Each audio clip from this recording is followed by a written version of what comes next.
meilleur moyen pour développer son intuition, c'est d'écouter son corps. Parce que le corps, c'est clairement un allié ultra puissant. Il parle, il dit des choses, et si on l'écoute pas, il va nous stopper à sa façon. Les symptômes qu'on va avoir, c'est sa façon au corps de communiquer avec nous. Et il nous informe de où est-ce qu'on en est avec nos émotions, notre confiance, notre état d'esprit. La médecine chinoise, elle va apporter cette vision qu'elle a depuis des années. Écouter son corps, savoir ce qui est déséquilibré, pour ainsi savoir comment travailler, où travailler, pour s'aligner avec son corps. Et ce qui est super intéressant, c'est qu'en médecine chinoise, il y a 5 éléments qui circulent en fonction des saisons. C'est des éléments qui vont être associés aux organes, aux émotions, aux énergies. Et si j'en avais déjà parlé avec l'élément terre, on passe maintenant dans l'élément bois, depuis le 17 février. Du coup, le bois, qu'est-ce que c'est ? Le bois, c'est le printemps. Il représente le nouveau, la direction. Les organes qui vont être reliés à cet élément, c'est le foie. Le foie, il fait circuler l'énergie. Et la vésicule biliaire qui, elle, représente la direction. Son émotion principale, c'est la colère. Quand l'élément bois est équilibré, tu inspires. Tu vois avec clarté, tu te sens audacieuse. Si cet élément est déséquilibré, tu vas être tendu. Cours après le temps, tu te sens frustré et surtout, tu es en colère. Donc le corps, il va te parler de ce déséquilibre avec certains symptômes. Avec des symptômes comme par exemple les crampes. Elles vont symboliser que tu refuses la nouveauté, que tu refuses le changement. Elles t'immobilisent. Ça peut être aussi des symptômes comme les pellicules.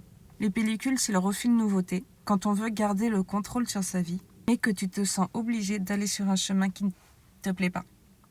Ou que tu es sur un chemin qui ne te plaît pas. Du coup, tu es en colère et frustré, ça monte à la tête, ton esprit surchauffe, ça crée des pellicules.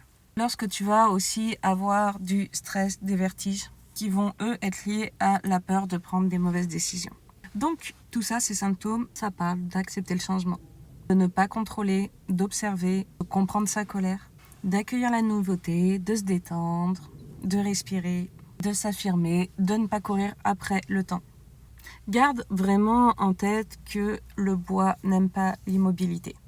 Il aime le nouveau, il aime le changement, il aime le renouveau. Il adore le courage de choisir. Le bois, comme on dit, c'est le printemps. Le printemps, c'est le moment de poser ses graines. Alors comment on s'aligne avec cette énergie ? Déjà, première chose, on élimine les toxines de l'hiver. On enlève les peaux mortes, on exolfie la peau. On enlève les peaux mortes dans les cheveux, on les brosse, mais aussi faire du bien à son corps, c'est-à-dire boire des infusions qui vont justement nettoyer les toxines. En gros, on enlève ce qu'on a accumulé pendant l'hiver et donc enlever l'ancien pour accueillir le nouveau. On parle souvent du ménage du printemps. On parle du ménage du printemps à la maison, de tout nettoyer, mais c'est clairement ça. Pour accueillir du nouveau, il faut de l'espace. Pour faire de l'espace, il faut trier, jeter, désencombrer. Le ménage du printemps, c'est couper avec ce qui nous ralentit.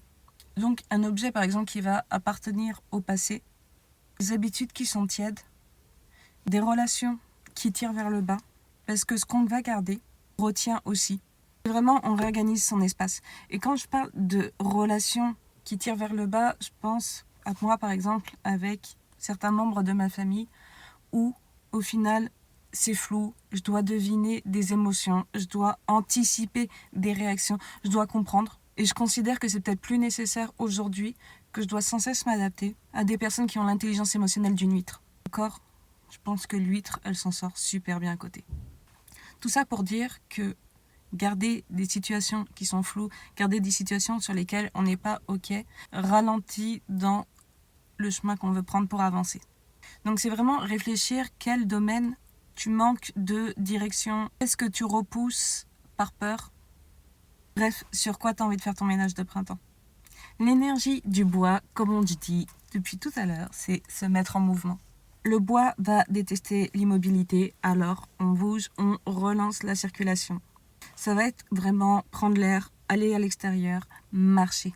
Voir vers quelle nouveauté tu veux avancer, quelle nouveauté tu veux dans ta vie. Bref, on refait circuler toutes les énergies. C'est aussi la colère. Le bois, son émotion dominante, c'est la colère. Donc c'est apprendre à l'exprimer. Je vais en parler dans un prochain podcast. Mais en attendant, observe ce qui te frustre. Sur quoi tu te sens stressé. Et surtout, exprime ta colère. Car la colère refoulée devient de la tension et devient de l'amertume. Et l'amertume, elle ne fait pas avancer. Donc fais-en une direction. Qu'est-ce que tu tolères? Qu'est-ce qui te dérange? Est-ce que tu retiens ta colère? Et si tu es en colère, dis-le. Pour finir, je dirais, malgré que je parle beaucoup de mouvements, ne te surstimule pas. Le printemps, c'est aussi les allergies, c'est encore les averses, c'est la fatigue, la nervosité, l'humidité. Donc, prends soin de ton immunité. Continue, que ce soit à dormir suffisamment, à prendre du temps pour toi. Ça, de toute façon, peu importe l'élément, on prend du temps pour soi. Respecte ton rythme. Écoute tes sensations et protège ta performance vers laquelle tu veux aller. Voilà, pour finir, le printemps, c'est la direction. C'est avancer, c'est bouger, c'est nettoyer, c'est exprimer. Donc aligne-toi avec cette énergie, laisse-la circuler, accueille le nouveau, respire, marche, avance, affirme-toi. Et ainsi, donne-lui une direction. Parce que, et toujours quand on parle d'énergie, il faut garder en tête que le monde s'aligne à notre énergie.